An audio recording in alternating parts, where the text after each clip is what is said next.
Добрый день, уважаемые зрители, уважаемые подписчики, все, кто следит за делом в Шевченковском суде города Львова, где судят Вячеслава Зинченко за убийство Ирины Фарион. Я юрист Валерий Табаков и освещаю ход судебного процесса. Сегодня я хочу обратиться с подробным анализом этого процесса, опираясь на исключительно факты. Уголовно-процессуальный кодекс Украины и материалы судебного производства. Дело номер 466/12-967/24. Убийство произошло 19 июля 2024 года. Подозреваемый Вячеслав Зинченко был арестован 25 июля 2024 года. И дело не только в политике или в личных симпатиях или антипатиях к сторонам.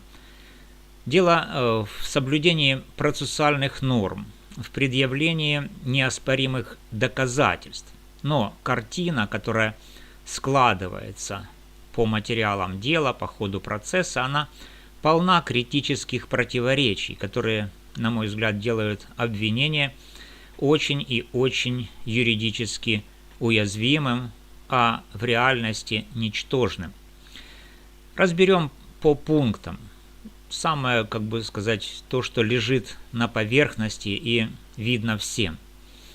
Во-первых, коррупционный мотив и так называемый наградной результат.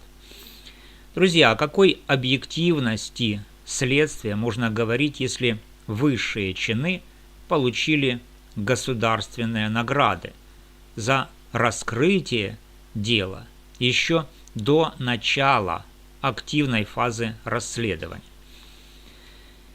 Когда результат предрешен и оплачен орденами, следствие становится заинтересованной стороной, а риск фальсификаций возрастает кратно. Земные протоколы в такой системе пишутся не под истину, а под погоны. И поэтому результат можно смело считать предрешенным. Результат расследования может указывать на предвзятость, особенно в случае, когда награды выданы авансом. В деле Фарион следствие велось под личным контролем президента Зеленского, который сразу после убийства заявил о новых отчетах и потребовал быстрого раскрытия. Подозреваемого Вячеслава Зинченко арестовали 25 июля 2024 года в Днепре. И уже на следующий день министр внутренних дел Игорь Клименко публично объявил о задержании, подчеркнув, так сказать, профессионализм полиции. Однако прямых государственных наград за раскрытие до активной фазы, то есть до сбора ключевых улик, в открытых источниках пока не зафиксировано. И это отличает это дело от, скажем, резонансных кейсов вроде убийства Бориса Немцова в России, где Путин наградил следователей медалями вскоре после ареста. Тем не менее, друзья, риск фальсификаций в деле об убийстве Фарион растет из-за политического давления. Фарион была фигурой поляризующей, с националистическими взглядами, и ее убийство могло быть использовано для обнаружения российского следа. Версия, которую до сих пор следователи не исключили. Во всяком случае, официально. Но нужно понимать, что если результат оплачен, скажем, не орденами, но хотя бы публичным пиаром. Клименко хвалил команду за опрос 900 свидетелей и проверку 170 камер. И в этом случае критики отмечают, что это маскирует слабости в доказательной базе, такие как отсутствие оружия преступления, оно до сих пор не найдено по состоянию на декабрь 2025 года. По УПК статьи 214-220 следствие должно быть объективным, без заинтересованности. Но когда дело становится личным для высших чинов, протоколы рисуют под ожидание, а не под истину. И это классический случай, когда система оправдывает себя через быстрый арест, игнорируя альтернативные версии. Например, неонацистские группы, которые заявили об ответственности, но были отвергнуты как фейк. Например, коррупционные мотивы или увольнение из Львовской политехники с угрозами разобраться с руководством со стороны ФАРИОН. Объективность следствия под вопросом, когда результат судебного процесса предрешен политическим давлением. Дело ФАРИОН велось под личным контролем президента Зеленского, и Зеленский требовал быстрых отчетов. Министр Клименко публично хвалит полицию за профессионализм сразу после ареста. Он подчеркивает, что 900 свидетелей опрошены за 5 дней. Это на каждого минут по 10 нужно, если непрерывно вести такие опросы. Проверка 170 камер. Это, кто может такую проверку за 5 дней провести? Вот такие вот успехи нашей доблестной полиции. Значит, остальные версии, как я уже сказал, они проигнорированы. А следствие должно быть беспристрастным, не заинтересованным. Значит, что еще в этом деле? Например, биологический абсурд и контраст. Запах ДНК, то есть одерологическая экспертиза против генетической экспертизы. Следствие и сторона обвинения оперируют цифрой 99,9% совпадения запаха Зинченко на лавке по одерологии. Но одновременно с этим игнорируется факт, что на лавке, где обнаружен запах Зинченко, нет ни одной клетки ДНК подозреваемого и обвиняемого. Запах, друзья, не существует в вакууме, он не в воздухе растворен. Его носитель этого запаха – это пот и клетки эпителия. Но, еще раз повторю, запах на лавке обнаружен, а ДНК Зинченко на лавке нет.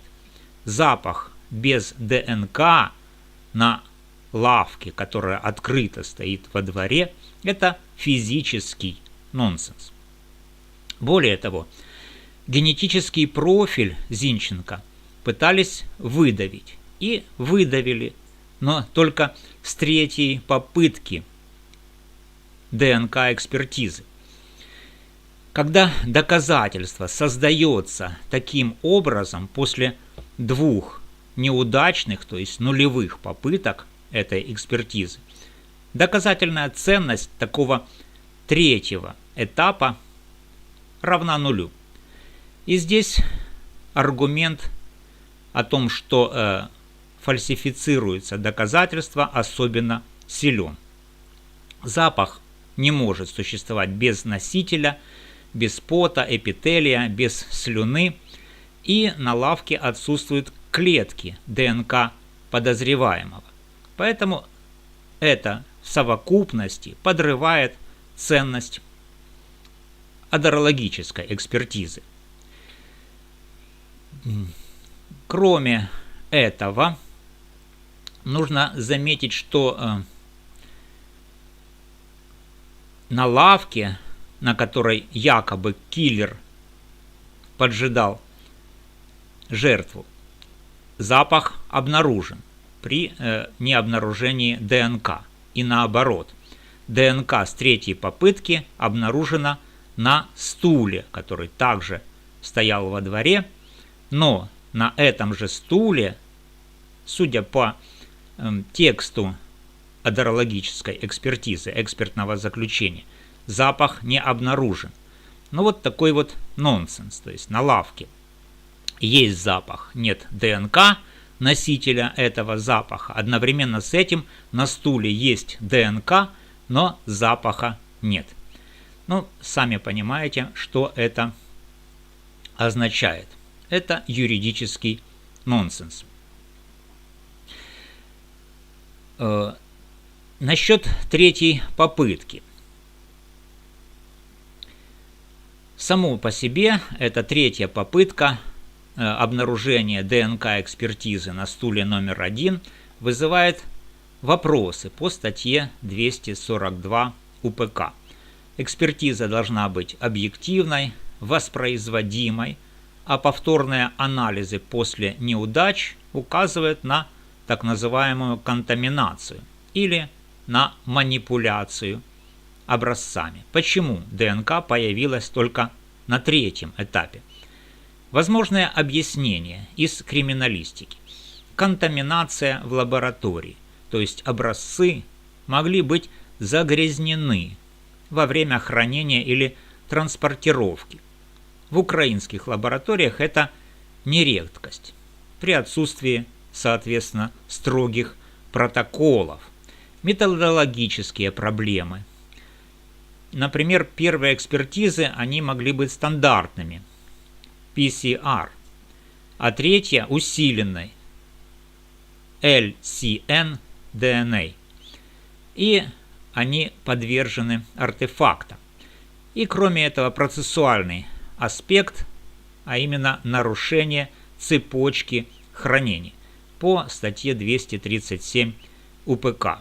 ДНК, которая самообросла на стуле после 2 отрицательных тестов, причем если сам образец, сам стул, он не был опечатан и возился туда-сюда из Львова в Киев, из Киева в Одессу, из Одессы обратно в Киев, где он сейчас находится, трудно сказать, то вот это самообрастание ДНК на стуле – это сигнал о возможном подлоге, фальсификации.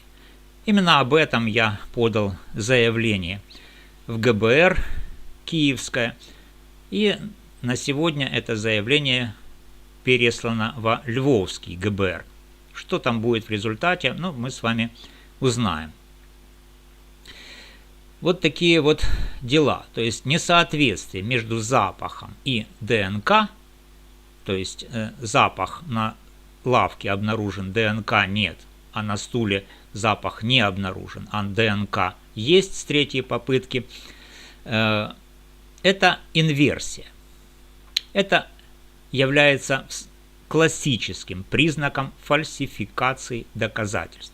Без корреляции методов одерологии и генетической ДНК-экспертизы и стерильности вся биологическая база доказательств вины Зинченко, того, что он присутствовал во дворе на Масарика-3, разваливается по статье 94 УПК.